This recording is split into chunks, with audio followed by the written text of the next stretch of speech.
I connect dots that maybe shouldn't be connected. I don't know. But certain dots, like when I see that they put every black man in the movies in a dress at some point in their career, I'll be connecting them down like, why all these brothers gotta wear a dress? I'd rather have Bin Laden as a central banker. I'd rather have Bin Laden than Hank Paulson. These guys are completely incompetent. They're destroying the global economy. They're destroying the American economy. They should be strung up and flogged. They stink. This is what's real. Death, okay? Dirty, ugly, filthy death. Every show tells everybody what to think. We're telling you outright that we're telling you what to think. That's what we're doing.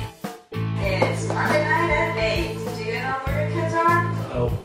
If you guessed on Justin TV, watching Down Syndrome Carlos Mencia and Chipmunk Cabana Boy show, you're right. Coming up on today's show, a family-friendly review of Antichrist, We Hate Timeline, Twitter deportation, and more give up. Here are your hosts, the greatest Eddie, and the greatest Jeremiah, and the newest host ever, Jackson. You okay, Jim? Oh.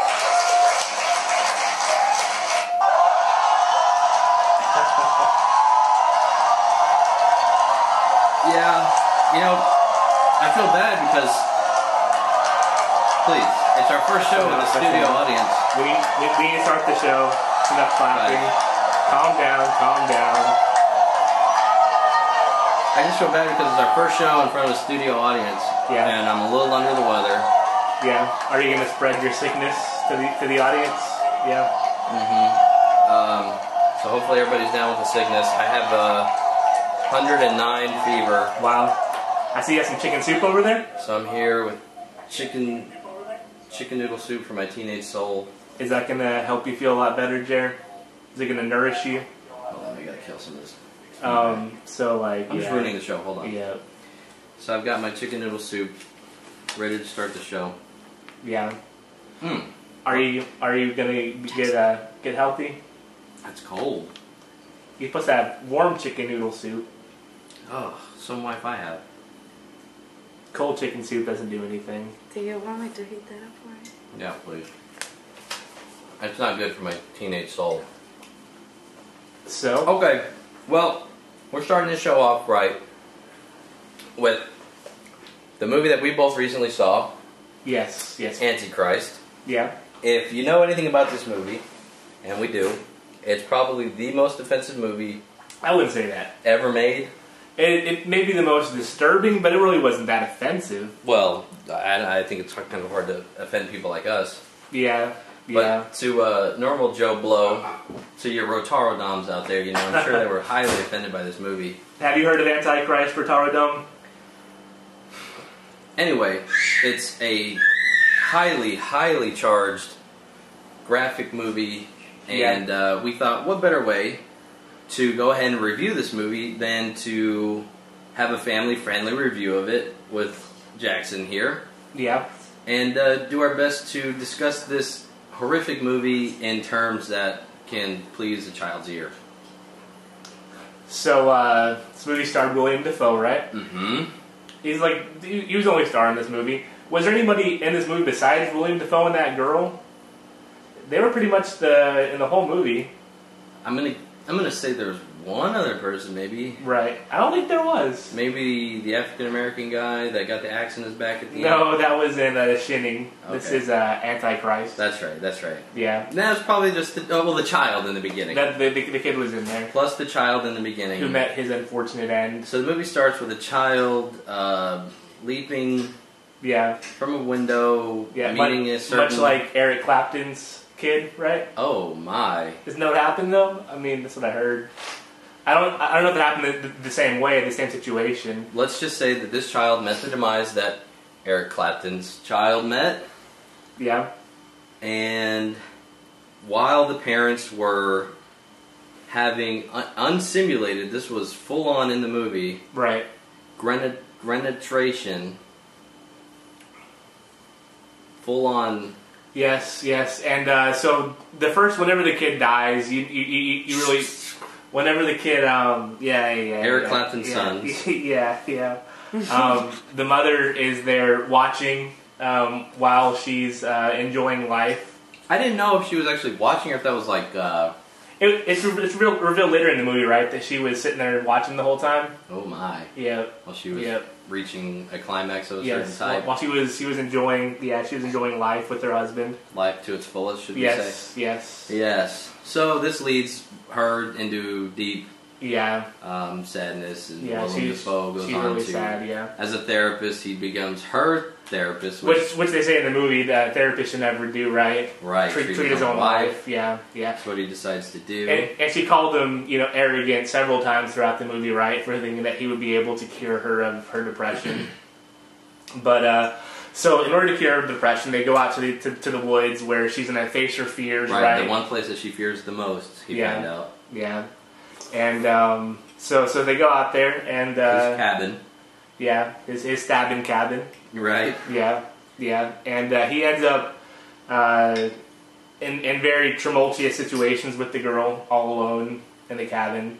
And so do you think the acorns falling was disturbing, or do you think that was? I did. I liked it. I was going to bring that up. Yeah. I liked it. You hear the acorns hitting the roof, and it just seems like something's going wrong. People are rummaging through the house or something. But you just have to ignore it. You're supposed to just ignore it. Right. The first time it starts happening, you're like, well, what's that? And then the woman, of course, says, oh, it's the acorns. You have to ignore them. The old trees. And then he wakes up with his hand out the window, and all kinds of nature stuck to his hand. Was it creatures? It was like leech something, right? They had to pull them off, right? I don't know what was going on with that. That was disturbing too. Like his hand was outside the window for no reason. He kind of woke up, was like, what's going on here? Let's see. Well, it kind of all just goes on. It has, he has a lot of fun with animals. Yeah. A lot of fun with animals. He sees a deer. Right. Giving birth and having the birth fall from her as she runs away. But it never fell. It was hanging out through the entire movie. It like was about to fall. It was running away. I don't think it was about to fall. But the deer showed up. Yeah. Like 2 more times at the end. In the process. And it was. Yeah. Just hanging there. So there was the deer. What was the other animal? There was the bird. Now, I also read that these animals symbolized the grief stages. There was grief, despair, and the other one, I forgot what the other one was.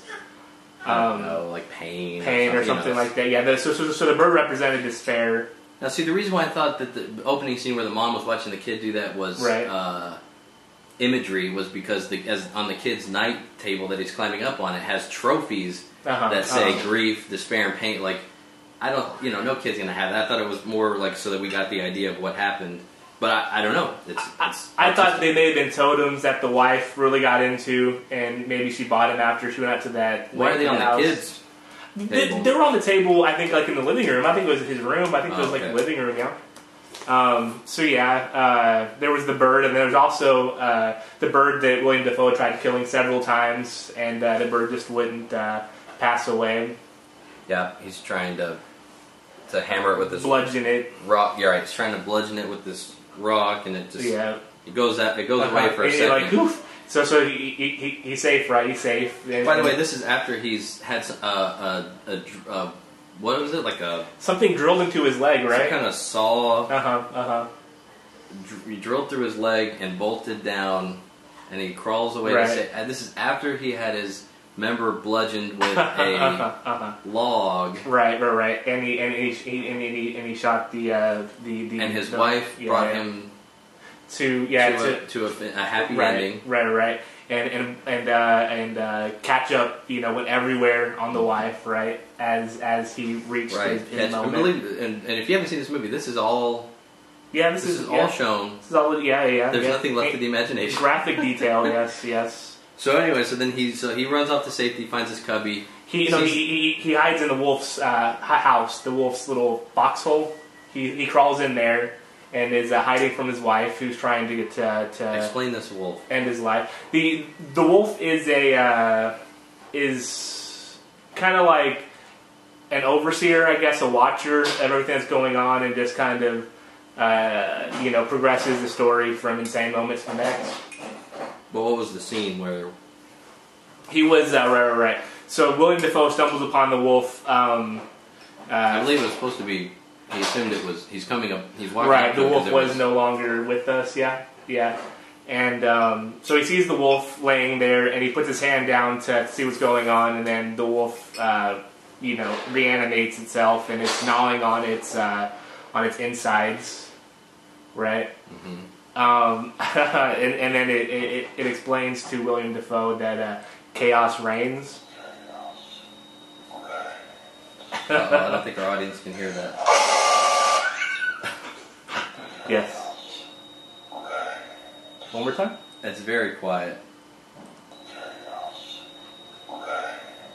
Yeah, the wolf looks up at him and says, "Chaos reigns," and then chaos continues to reign on poor Mr. Defoe. She finds him, and it seems apologetic. You know, she's feels really bad for what she's done, and he seems to also forgive her, right? Like, this is part of the grief process, part of the treatment. Yeah, everybody was a little bit too all accepting of all these events. But they were pretty insane, and so the movie ends. He ends up getting the thing off his leg while she's asleep because she snipped her. Oh yeah. She snipped her Dolores. Yes. She up close on camera. She snips her Dolores off. Yeah. So that, I guess because she feels so guilty about having so much fun while her child was. Yeah. Eric Clapton's hunting. Yeah, so she's recovering from that while he's freeing himself from his torture device. Yes, and then she gets up to stop him, and he proceeds to take the life force out of her body with his thumbs pressed up against her aorta. Esophagus. And wait. She has a chance to end Mr. Defoe's life, and doesn't, right? Because the three beggars haven't appeared. Mm-hmm. So once the three beggars appear, then she says that one of them will cease to exist. And when she says that, she's going to be the one. Yeah. You want some soup? What's the matter? You having fun? I'm gonna go pee real quick. You have to go? Go for it. Well, thanks for our family-friendly review. Hopefully you had no idea what we were talking about. I'm coming right back. Okay. And I guess that's wrapping up our review. Yep. All in all, Antichrist, 2 thumbs up. Bizarro movie. Yep. Probably the most disturbing movie I've seen in the past few months. Actually, I watched that movie Hunger with Michael Fassbender trying to... Nowhere near as offensive as this. You don't think so? No, all they did was have poo-poo on the wall. And they pull lots of stuff from inside them. And, please. Every day in prison. Yeah, the stuff in this movie isn't every day. I could make it through Antichrist. I couldn't make it through that movie. Wow, you're really weird. You also can't finish a meal if somebody burps in your presence. That's true.